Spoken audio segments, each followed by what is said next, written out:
Let's talk about Helen Keller and the Miracle Worker. The Miracle Worker, the title of the play, actually refers to Helen's teacher, Annie Sullivan.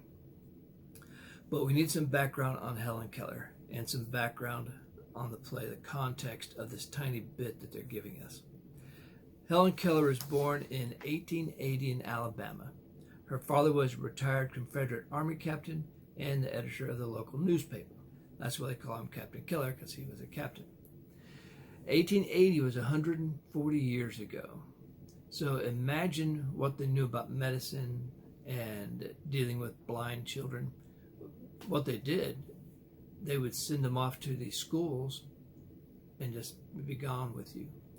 But Captain Keller and his Helen's mom was Captain Keller's second wife. James Keller, the son in the play, is Helen's half-brother. Captain Keller got married again. Kate was younger by quite a bit, but was very intelligent. And Captain Keller was successful. So instead of sending Helen away, they brought in someone to teach Helen Keller. Okay, so she was born in 1880, but when she was about a year and a half, she got sick. It was either scarlet fever or meningitis, but the result was she ended up blind and deaf. It's important that you think about the development of a child. We learn by observation and imitation. When we're trying to learn how to do something, either a teacher showing us how to do it, or we're watching someone do it, and then we imitate it. We look at the results, and then we keep imitating it until we get it right. And so for a year and a half, baby Helen was doing that. She was watching the world around her. She was listening to people talk. She was imitating it with little baby talk, the way babies are. But then she has this fever. She comes out of it, and now she can't see or hear. So it was incredibly frustrating for her. Let me read to you some more from this website, and I'll put a link to it down in the comments or in the description. It says, Keller was extremely intelligent and tried to understand her surroundings through touch, smell, and taste. However, she began to realize that her family members spoke to one another with their mouths instead of using signs as she did. Feeling their moving lips, she flew into a rage when she was unable to join the conversation. By the age of 6, Keller later wrote in her autobiography, the need of some means of communication became so urgent that these outbursts occurred daily, sometimes hourly.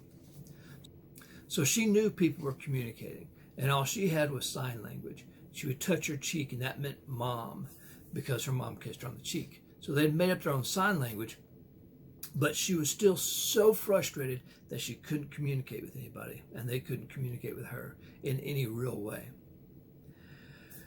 So when Helen Keller was 7, her parents sent off to the Perkins Institute to get a teacher, and they sent Annie Sullivan. And one of the things, I'm going to show you a clip, they kind of let Helen do whatever she wanted to do. And so the first thing that Annie Sullivan did was try to teach Helen some discipline. And our play comes in, Annie Sullivan talked to Captain Keller and said, listen, I can't keep doing one thing and then you do something else. I'm trying to be strict with her and y'all are being lenient with her. He says, let me keep her with me in this cottage for, I think, 2 weeks, they said. And I will teach her to behave. And she does that. And then they come back, and our scene is this homecoming party. You know, none of the family's gotten to see Helen for 2 weeks. And they come back to this party, and our section shows what happens. But after this, they get into a big fight, Annie and Helen. And in the movie, in the play, she dumps this pitcher of water on Helen. Okay. And they go outside to fill the water bucket, the pitcher of water, back up with water from the pump outside.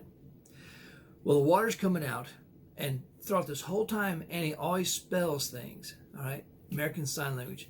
And so she's sitting here spelling water like it's just become a habit for Annie to do that. Annie's the teacher, remember? And suddenly, Helen freezes. And there's a light bulb goes off. Because when she was a baby, she had learned the word water. All right? And so let me read you what Helen Keller wrote. She called this the birthday of her soul. Because when Helen finally made the connection between the hand spelling and the word water, it was like a dam breaking. Helen wrote, "Suddenly, I felt a misty consciousness and awareness as of something forgotten, the thrill of returning thought, and somehow the mystery of language was revealed to me. I knew then that W-A-T-E-R meant the wonderful, cool something that was flowing over my hand. That living word awakened my soul, gave it light, hope, joy, set it free.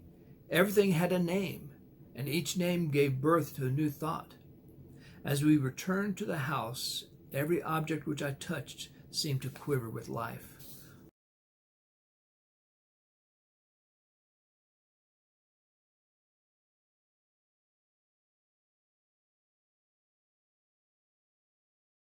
We lost the South 2 years earlier when he outthought us behind Vicksburg. Outthought is a peculiar word for a butcher. Harness maker, wasn't he? I said butcher.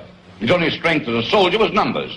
Led them to slaughter with no more regard for so many sheep. But even if in that sense he was a butcher. And a drunk half the war. Agreed, Father. If his own people said he was, Well, what is it you find to admire in such a man, Jimmy? The drunkenness or the butchery? Neither, Father, only the fact that he beat us. He didn't. Is it your contention we won the war, sir? He didn't beat us at Vicksburg. We lost Vicksburg by stupidity verging on treason. Well, I would have said we lost Vicksburg because Grant was one thing no Yankee general was before him. Drunk? I doubt it. Obstinate. Obstinate? Could it any of them compare even in that with old Stonewall? He'd been there, we'd still have Vicksburg. Well, the butcher simply wouldn't give up. He tried 4 ways of getting round Vicksburg. He wouldn't have got around if we'd had a Southern command through a half-breed Yankee trader like Pemberton. All through the war, Pony didn't have the matter there. Annie, you see, she's accustomed to helping herself from our place to whatever she wants. Yes, and I'm not accustomed to it. Not. Barney! Jimmy, give us something to quiet her. But in table manners is the best she has. A letter this time, Miss Sullivan. It's the only way we get any adult conversation. I'll get you another plate. I have a place, thank you. Barney! I'm afraid what Captain Keller says is only true. She'll persist in this till I have a plate. Nothing's wrong with the plate. I intend to keep it. You see why they took Vicksburg? Miss Sullivan, one plate or another is hardly a matter of struggle to deprive a child about. Oh, I'd sooner have a more heroic issue myself. I really must insist that you... Now she's hurt herself. No, she hasn't. Will you please let her hands go? Miss Annie, you don't know the child well enough. I know an ordinary tantrum well enough when I see one and a badly spoiled child. Here, here. Miss Sullivan, you'd have no understanding your pupil if you had some pity in you. Pity! Well, it's tyrant! The whole world's turned by a wind. Is there anything she wants she doesn't get? I'll tell you what I pity. That the sun won't rise and set for her all of her life, and every day you're telling her will. What do you pity you when you're under the straw race, Captain Keller? Kate, for the love of heaven, will you kill... Annie, I don't think it serves to lose our... You good, that's all. It's less trouble to feel sorry for her than it is to teach her anything I better. fail to see where you've taught anything yet, Miss Sullivan. I'll begin this minute if you'll leave the room. Please. Everyone, please. Miss Sullivan, you're here only as a paid teacher, nothing more. I can't unteach her 6 years of pity if you can't stand up to one tantrum. Old Stonewall, indeed. Mrs. Keller, you promised me help. Indeed, I... Then leave me alone with her now. Katie, will you come outside with me at once, please? Hey! Out, please. Out the room, presume. If it takes all summer, General.